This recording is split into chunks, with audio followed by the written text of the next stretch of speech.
back here, if you turn backwards, I don't know if you know this, but we have a bookshelf thing of Bibles. And if you guys ever walk in, you don't have a Bible, we want you to grab a Bible because that's what we study when we get into the sermon. So if you don't have one, come back, grab one as I walk up to the stage.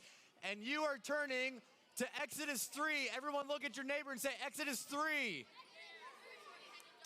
All right, if you do have your Bible, you will go to Exodus 3. It's the second book in the Bible. You have Genesis and then you have Exodus.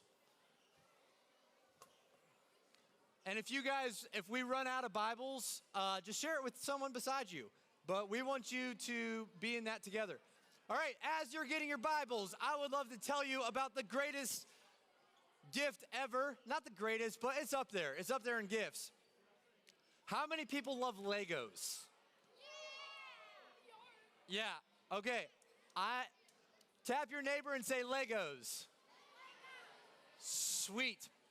When I was younger, I had two older brothers. Actually, I still have two older brothers, but there's three of us that were born pretty close to each other, and all three of us, we love Legos. And we had it down to a science. Like, if we would say, hey, I need a white skinny 4, we would get like the little white piece. It was 4 long, and it was like we could just say it to each other. Well, one time, we combined our two loves, Legos and Star Wars.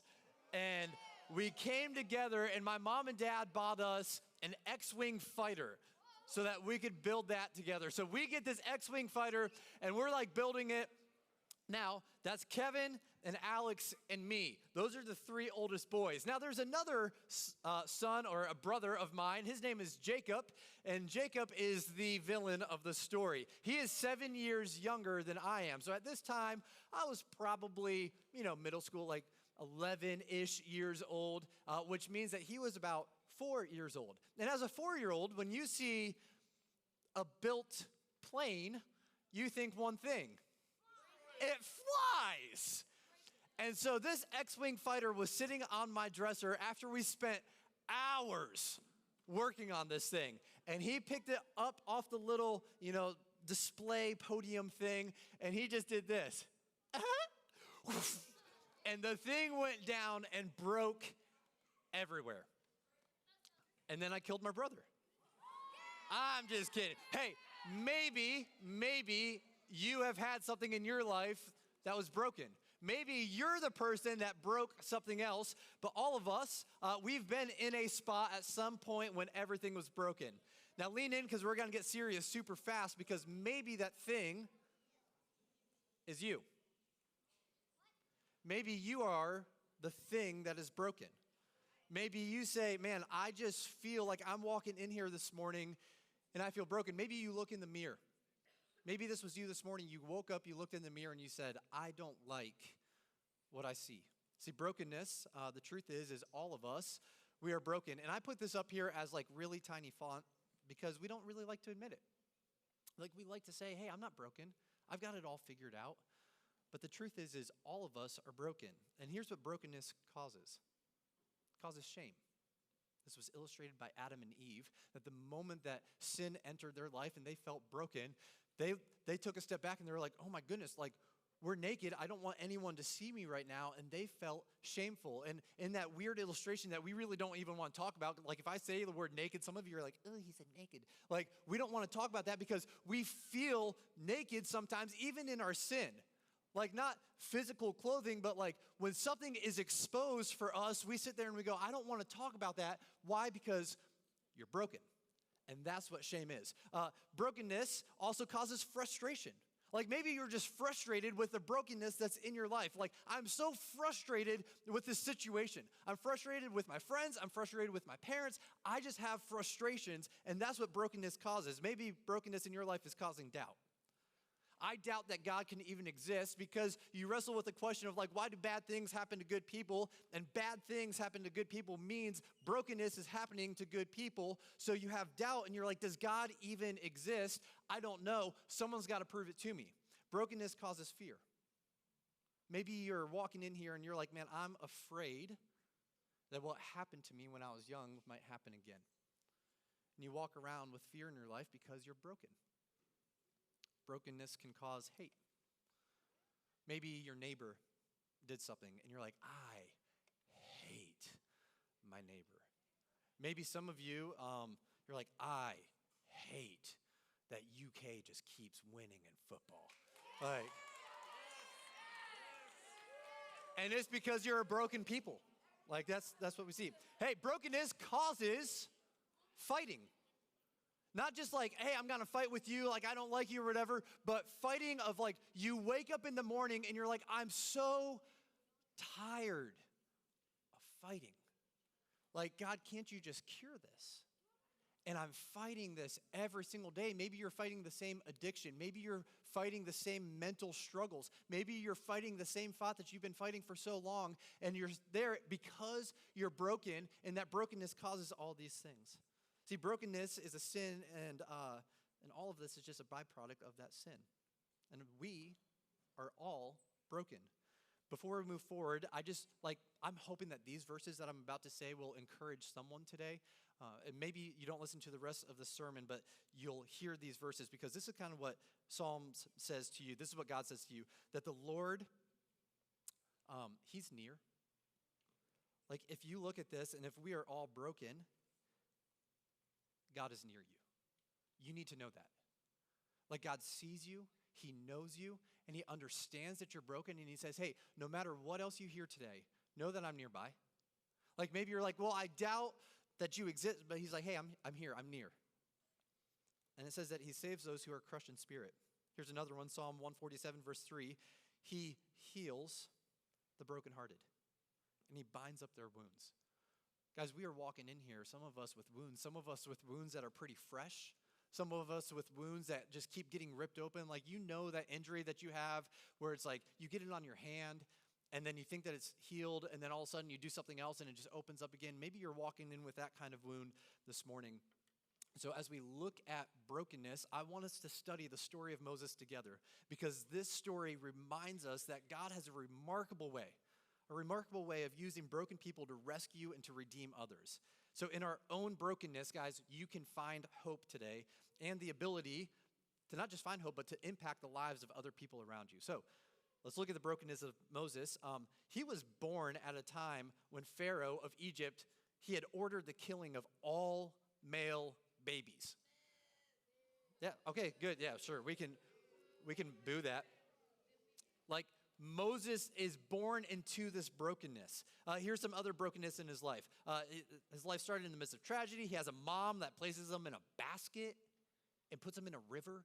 Isn't that insane? Like, what if you're walking by the Ohio River and you're like, you hear that? Is that a baby crying? Oh, look, there it is in the river just floating by. Like, that's weird. And that's brokenness. And Moses' mom puts him in that. And then Moses is rescued by Pharaoh's daughter, and he's raised in the very palace that oppresses his people. Like, the very place that is hey, here's the factory making of all the oppression, all the things that are hurting my people, that's where I get to live. And so Moses is caught in this brokenness, in this deep sense. He has this identity crisis. He's like, man, I'm a Hebrew. Yeah, I'm kind of Egyptian. Like, how do I do this? And so he's living in this brokenness. So he encounters someone else, kills them. Laura talked about this last week. Killed him, and then fearing for his life, he fled to the wilderness, and he's just like living out there in a place where no one else really lives because he's afraid of his brokenness, and so he just lives there in it and in solitude. And it was in that moment, in that place, that God prepared Moses for this remarkable mission. Now enter Exodus 3. So as we get into Exodus 3, I want you guys to open to it. This story that was told with, awesome Moses up here and the dumb sheep and the dead unicorn, we're going to read it again. Here we go, Exodus chapter 3. One day, Moses was tending the flock of his father-in-law Jethro, the priest of Midian. He led the flock far into the wilderness, and he came to Sinai, the mountain of God. There, the angel of the Lord appeared to him in blazing fire from the middle of a bush. Moses stared in amazement. I would too. Like, hey, bush that's on fire, where'd you come? Like, was this lightning? Like, what happened here? Though the bush was engulfed in flames, it didn't burn up. This is amazing, Moses said to himself. Why isn't that bush burning up? I have to go and see it. And when the Lord saw Moses coming to take a closer look, God called to him from the middle of the bush, Moses, Moses. Here I am, Moses replied. I don't think that the Bible actually recorded what Moses, like, if I was Moses, I'd be like, what? Like, you just don't write that down in, like, ancient text, I think. So I think he just, here I am. Whatever. He replies to this bush that is on fire, but not even burning, that's now talking to him. And I'm like, am I okay? What's happening? And then the bush says this, do not come any closer. Take off your sandals, for you are standing on holy ground. I'm the God of your father, the God of Abraham, the God of Isaac, the God of Jacob. And when Moses heard this, he covered his face because he's broken. He covered his face because he knew his past. He covered his face because he's having an encounter with the living God. And he goes, I don't think I'm worthy to be standing in this presence. And it says that he was afraid to look at God. Then the Lord told him, I have certainly seen the oppression of my people in Egypt. You know, that brokenness that you've been living in, I see it. I've heard the cries and distress because of their harsh slave drivers. Yes, I'm aware of their suffering, so I have come down to rescue them from the power of the Egyptians and lead them out of Egypt into the fertile and spacious land. It's a land flowing with milk and honey, the land where the Canaanites, the Hittites, the Amorites, the Perizzites, the Hivites, and all the otherites now live. Look, the cry of the people of Israel has reached me, and I have seen how harshly the Egyptians abuse them. Now go, for I am sending you. That's a great response. I'm sending you. Me? I'm sending you to Pharaoh. I'm sending you to the most powerful person in the land. You must lead my people of Israel out of Egypt. Let's look at what verse 11 says right here. But Moses said to God, who am I? Who am I that I should go to Pharaoh and bring the Israelites out of Egypt? And it's in our brokenness because Moses, he is still aware of this brokenness. He responded with doubt. He responded with fear. And he's listening to the inadequacies of his life and to his own weaknesses. And he's like, look at me. Why me? Who am I? He questioned why God would choose him, a broken and a hesitant man, for such an enormous task. But God assured Moses that he would be with him every single step of the way. Where do you relate to this in your own life? Where do you look at God and say, wait, you want me? Like you talking to me? Like, you guys love your leaders, right? Yeah? Okay, well let's try that again. Let's act like I'm asking this for the first time. You guys love your leaders, right? Yeah! Okay, 6 or 8 does. That's good. You know how often, when we're like bringing people on, you know how often the conversation starts with them saying something like this to me? Isaac, I don't even know if I'm capable to lead here. Like, I don't know if I can come and if I can serve here. I'm actually, leaders, I'm going to put you on the spot right here. If you have ever thought that or said that or even said that to me and feeling like you are inadequate to lead in middle school ministry, can you stand up?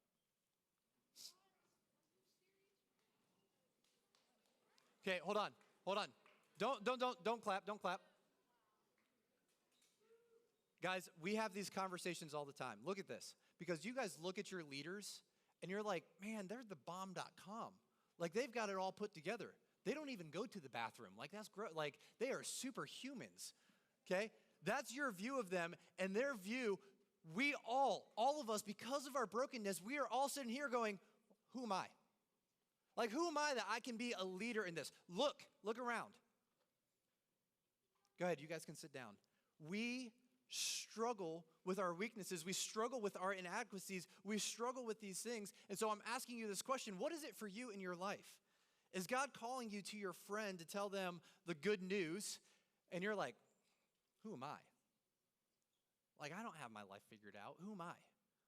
Is the Spirit leading you to step up, and I'm going to call it out in some of you right now, to full-time vocational ministry?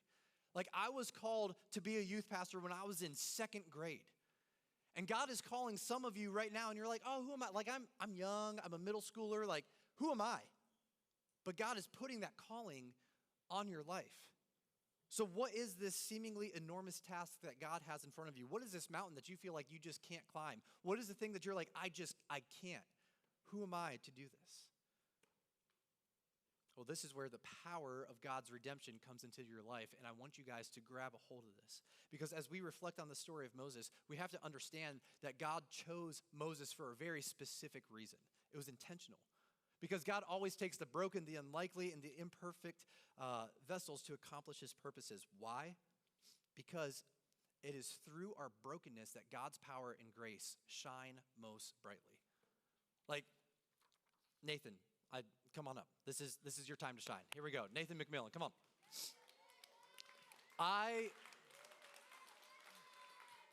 I'm pulling him up, and I asked his permission. I was like, hey, can I make fun of you on stage? And he was like, yeah, I get it. So, Nathan, can you flex for us real fast? Like, boom, there we go. World's strongest man right here. So, if I put up this picture, you almost expect this hunk of a dude of he's bigger than my first car. Like, he can lift 975 pounds. And when you see that, you're like, oh, that's his strength is strength, right? Now, Nathan, come on up here. Here we go. Do you think that Nathan right here could lift 975 pounds? Bro, you have got them all fooled, man. Listen, he and I together could not lift 975 pounds. Like, that is a lot of weight. Now, in his weakness, if for some reason there was something up here that was legitimately 975 pounds, and he just goes, you would go, all right, there's something else, right? Like, there's something else. Steroids, something. Like, is that tied to something else, right? Because thank you, you can flex when you walk off the stage. That's all that I was using. Yeah. In your weakness, when your friends, when they see strength, they ask the question, there's got to be something else. And that something else in your brokenness, in your weakness, is God. That something else is the power of the Spirit living in you. So yes, when you live, and this is Moses, despite all of his doubts, despite all of his insecurities, when he sat there and said, well, who am I? He was the perfect person, and God called him in the brokenness and said, hey, I'm going to use you right now to lead all of Israel out of Egypt. Why? Because you're weak. But through me, people will see, or through you, people will see me. And God is calling some of you guys to do that right now. There's a very popular phrase. God doesn't call the qualified. He qualifies the called. And some of you today are going to sit there and go, man, I don't feel very qualified. But when God calls you, he will qualify you. He will do the work in your life to make you the leader that you need to be. The best illustration of this is kintsugi. I think that it's pronounced that. Kintsugi. Kintsugi. Someone can correct me later. But this is this Japanese art form where people would take pottery and break it, and then they would put it back together using gold or silver or platinum. And it's actually really expensive right now. Here's the philosophy of kintsugi. It treats breakage and repair as part of the history of an object, rather something to disguise. And a lot of us, we walk in with our brokenness and we're like, let's disguise it. But I'm saying to you this morning, let God use it and put it on display as art. So it embraces the brokenness. Here's the cool thing. Kin means golden, and tsugi means joinery. What is the golden thing that we need in our life to join us back together when we are broken? It's Christ. We need God to put us back together. So here's a nice little picture of this, but I want to let you know that some of you right now, you're kind of like this, and it's just oh, that's a nice 99-cent apple dish. And what happens, this is what our life looks like. Now, we could accept us looking like this. And people would go, oh yeah, you look broken. Can this hold anything? Does this have a purpose right now? Maybe to cut open a box, like, because it's sharp. But when you allow God to come in and put you back together and mold you together, it goes from looking like this to looking like that. And it's like, man, this has art, this has value, it has purpose now. And it's not something that we use to disguise what has happened in our life. It's something that we put on display. Because in our weakness, we can boast and say, no, God is really reigning supreme. The thing that changed everything for Moses is he leaned in and he said, God, I want to partner with you. I'm asking that you do that today. That you guys lean in and say, okay, I'm broken. And you can either remain broken or you can lean in and say, God, use me. Use my doubts, use my failures, use my inadequacies. God, use me. Give me a purpose. Because in our brokenness, God can call you and he can partner with you and you guys can go and help lead people to who Jesus is. All right, let me pray for you guys. God, I pray for the student right now that is just sitting in their brokenness. God, we can often just stare at that brokenness and just remain broken.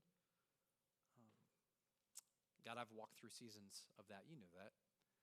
6 years, 7 years long, just living in a season of brokenness. But God, I pray that the student can identify with the freedom that I experienced, that you gave to me when I leaned in and I chose to partner with you in that brokenness. God, can you please let a student know this morning that you can heal, that you can transform, that you can take their brokenness and give them purpose in it. God, I pray for the leader that is struggling with that right now. God, as they are leading middle school students and they're feeling broken, God, remind them that it is in their weakness that you shine the best. God, because when people ask the question, man, how on earth can they lead like that? There's got to be something else. Then we get to reveal the power of who you are. So God, help us to cling to our brokenness and to boast in our weakness so that we can proclaim your light. God, we love you. It's in your son's name we pray. Amen.